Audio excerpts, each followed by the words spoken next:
So we're now going to get into chapter 4, which is a really basic introduction to topics in number theory. Today we're starting section 4.1 on bases and base conversion. And if you haven't yet looked at the warm-up problems from 4.1, you should go ahead and go check those out. Try those warm-up problems on your own first so that you know what I'm talking about here. I don't have it printed out because I don't have a printer. So go ahead and pull up those problems and give them a try first. So in the first question, it's asking, if you have a friend who describes her child as being 31 months old and 37 inches long and 502 ounces, what does all this really mean? Because most of us don't really speak in terms of months when we're talking about age, or inches when we're talking about height, etc. So the question is, how can we sort of rewrite this in a way that makes more sense to us?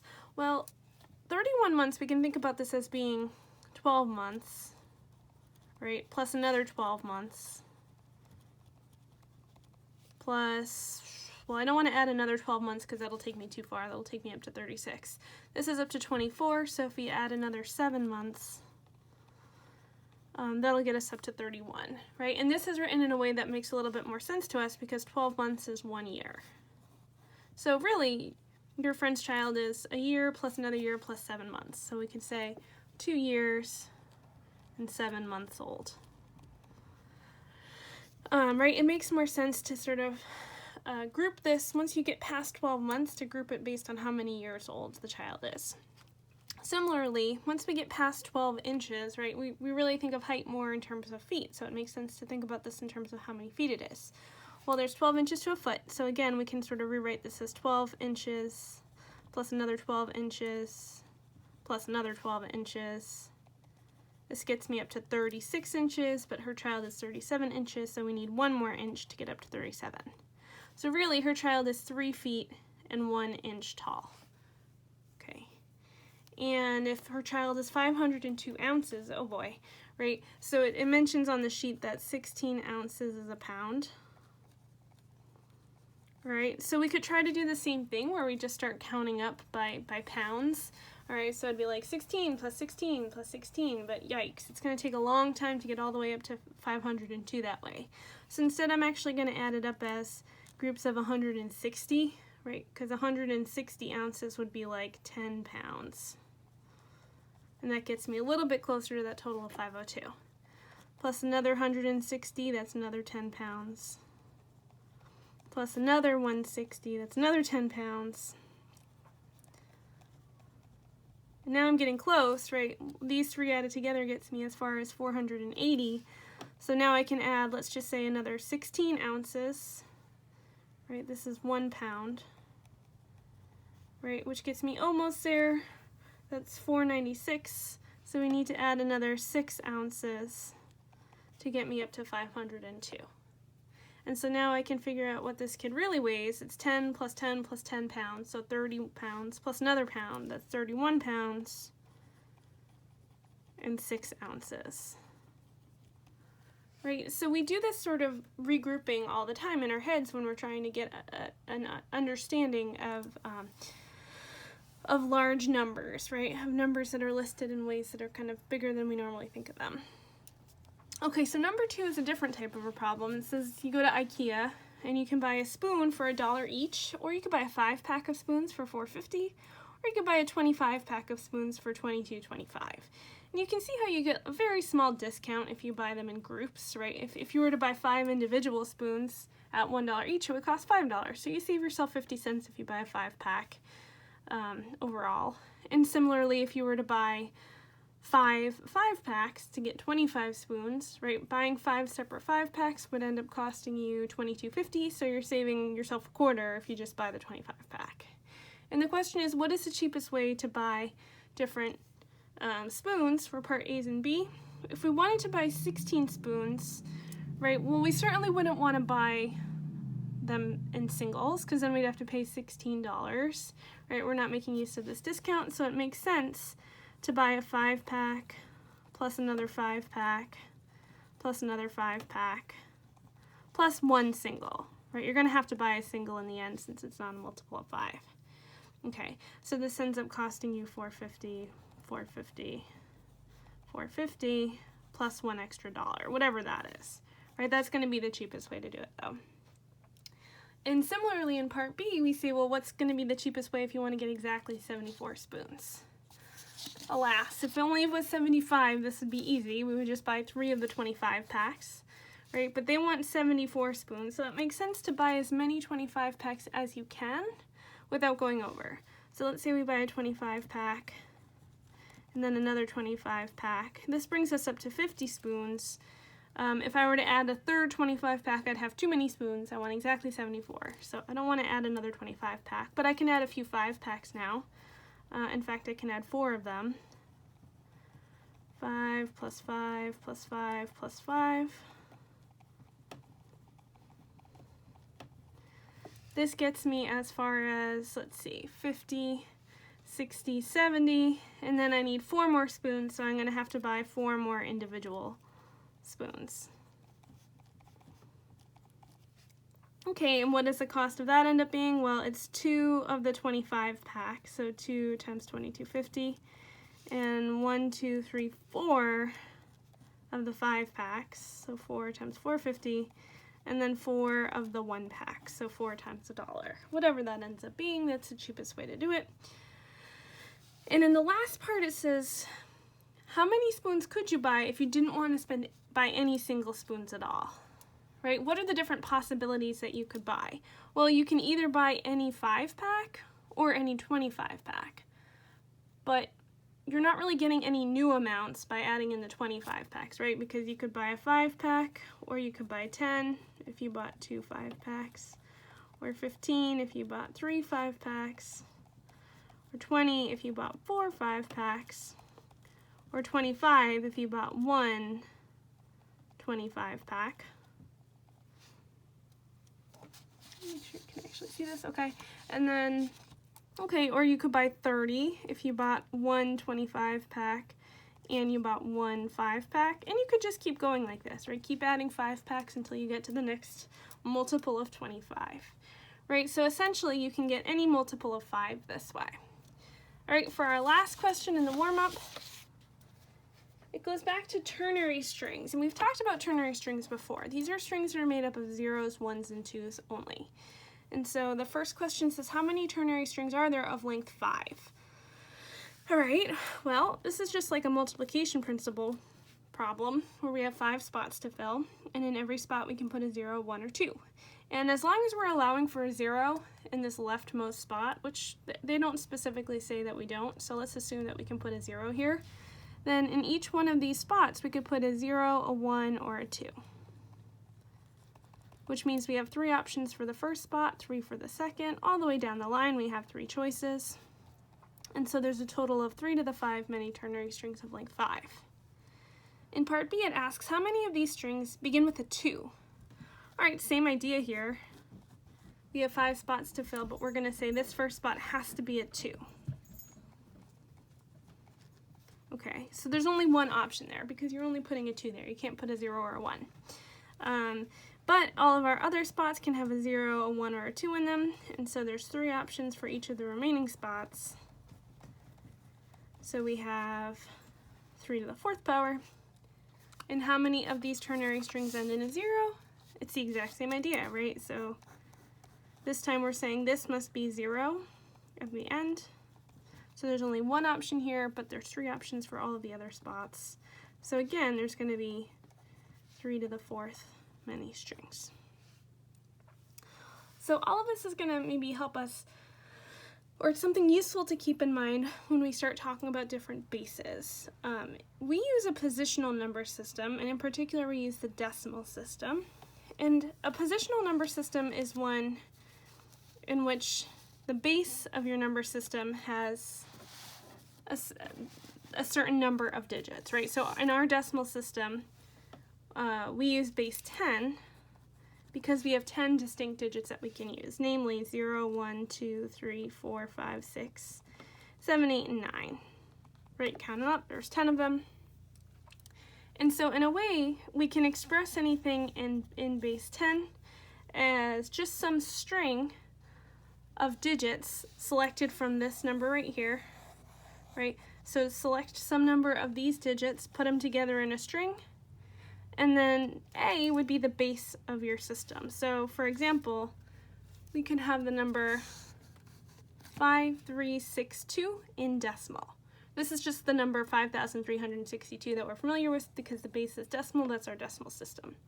And we know, if we think way back to elementary school, that this means that this is really 5,000 plus 300 plus 60 plus 2, right? But we can really express this as 5 times, right, this is a power of 10. 1,000 would be 10 to the third power, right? Plus 3 times 100, which is 10 squared. Plus 6 times 10, which is 10 to the 1. And finally, plus 2, which would be 2 times 10 to the 0th power. All right?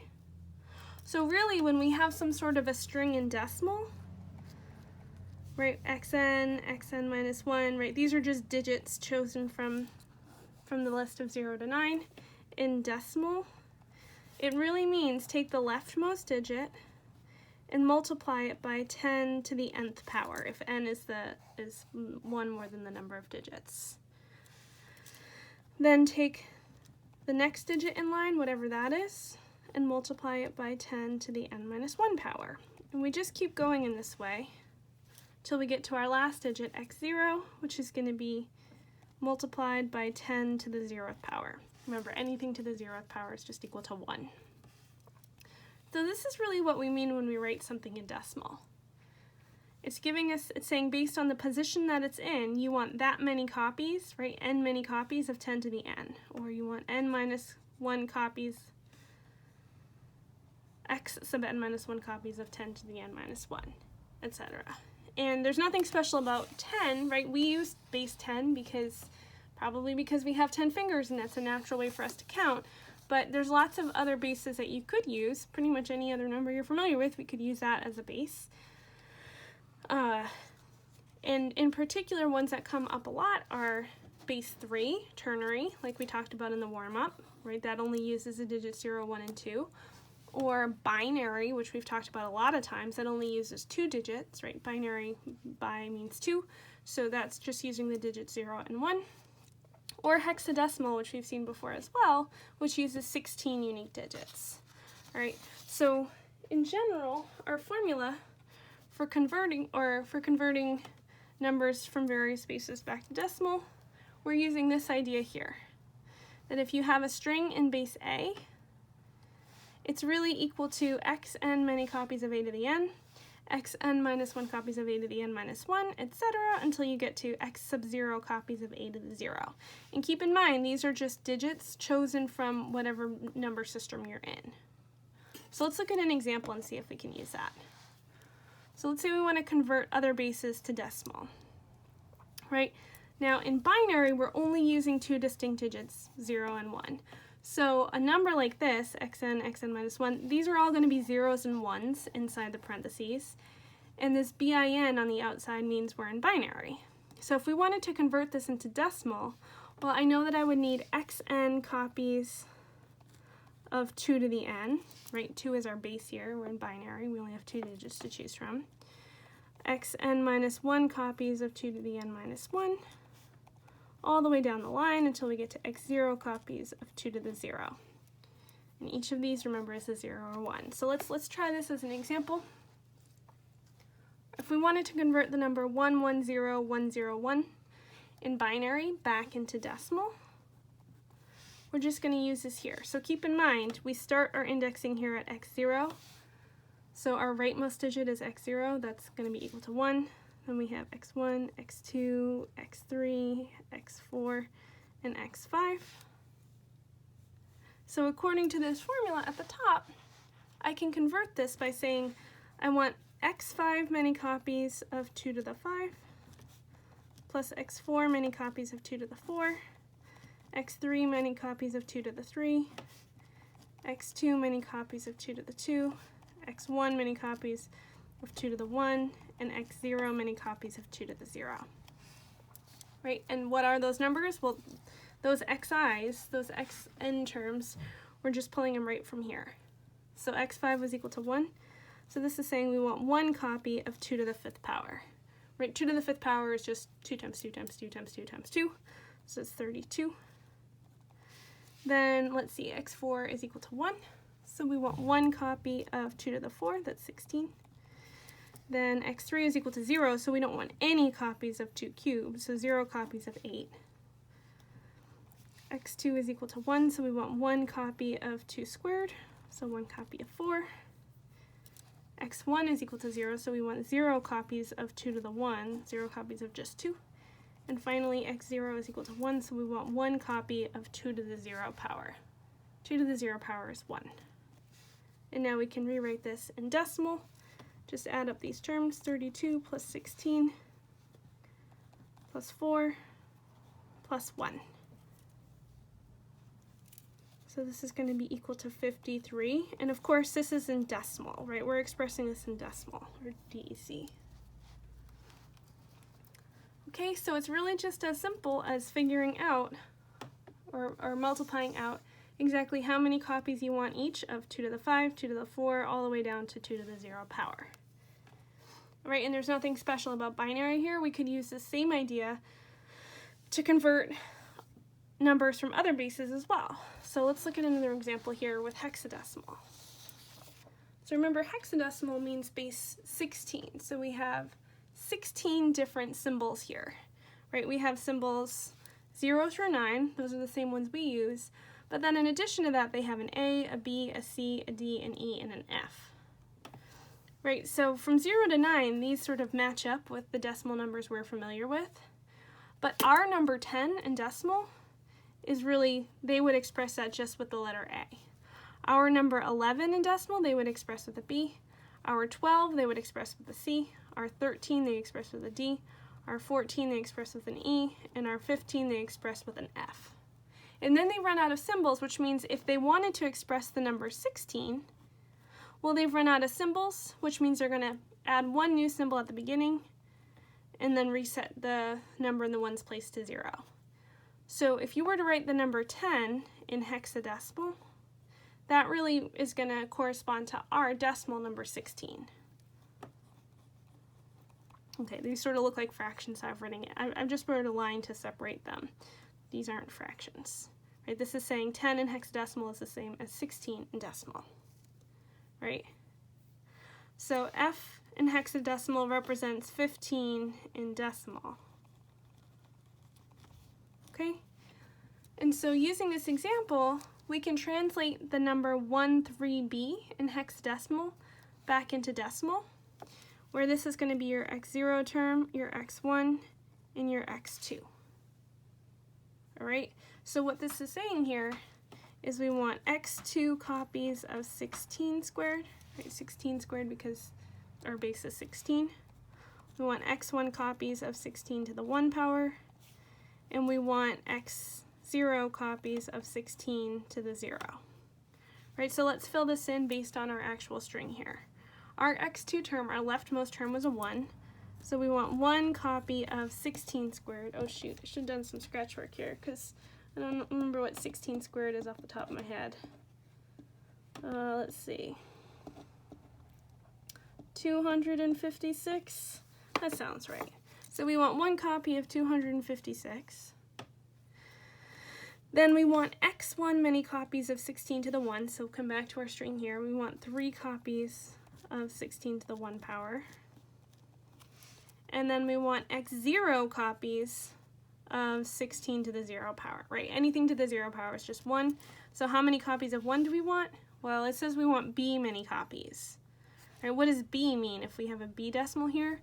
Well, for us, right, a b digit in decimal would be 11.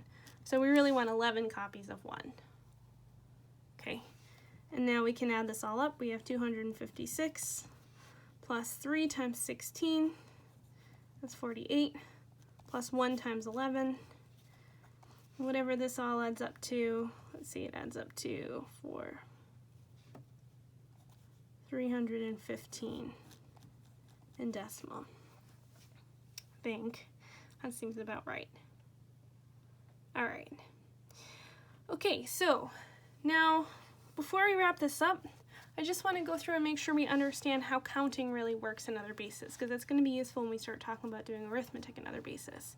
So I've started off with just doing some basic counting in decimal. This is just the counting that we're used to. And I've also started off by counting in binary, right? So we start with 0, right? Decimal 0 and binary 0 is the same, then a 1. But with binary, at this point, I've run out of digits. All I have to use are zeros and ones, which means I now need to increase my string to length 2. I put a 1 in the first spot, and then I reset my ones spot to 0. Right, so essentially, when I need to add a new place in your number, it's going to be a 1, and your original spot here is going to reset to 0.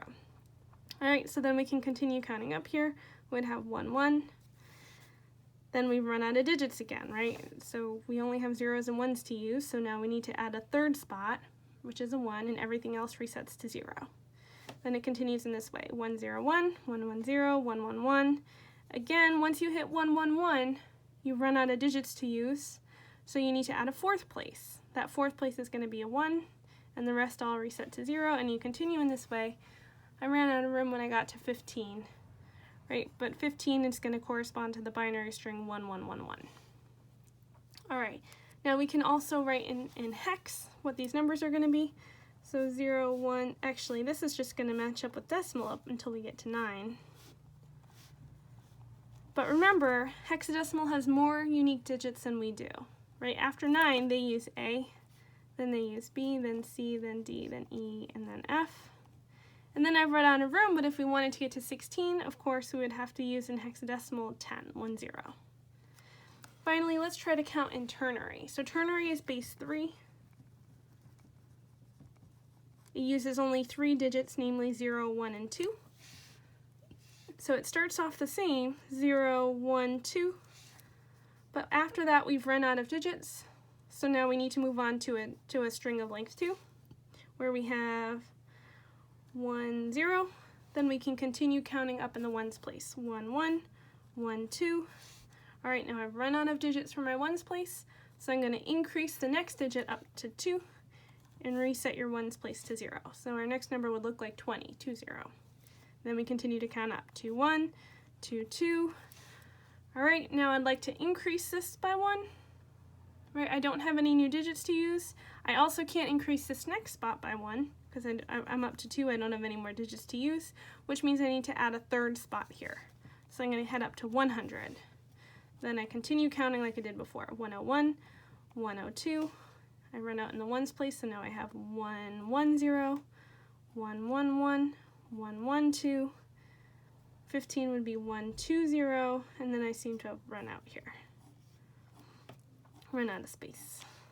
All right, so what do we notice here? Well, one thing that I'd like to point out is if we look at the numbers that are like in binary, like 10 or 100 or 1,000, I've run out of room, but 16 would be 1, 0, 0, 0, 0. Right, notice what they correspond to in decimal. They correspond to the powers of 2. Right, so powers of 2 in decimal are going to look like multiples or powers of 10 when you express them in binary. Similarly, if we look at those things that look like powers of 10 in ternary, like 100 or 100, we didn't get as far as 1,000. What do they correspond to? Well, they correspond to powers of 3 in decimal. Right, so powers of 3 in decimal correspond to powers of 10 in base 3. Right, and the reverse is true. Okay. So in the next video, we'll talk a little bit more about, using this method of counting in different bases to help us do arithmetic in other bases as well.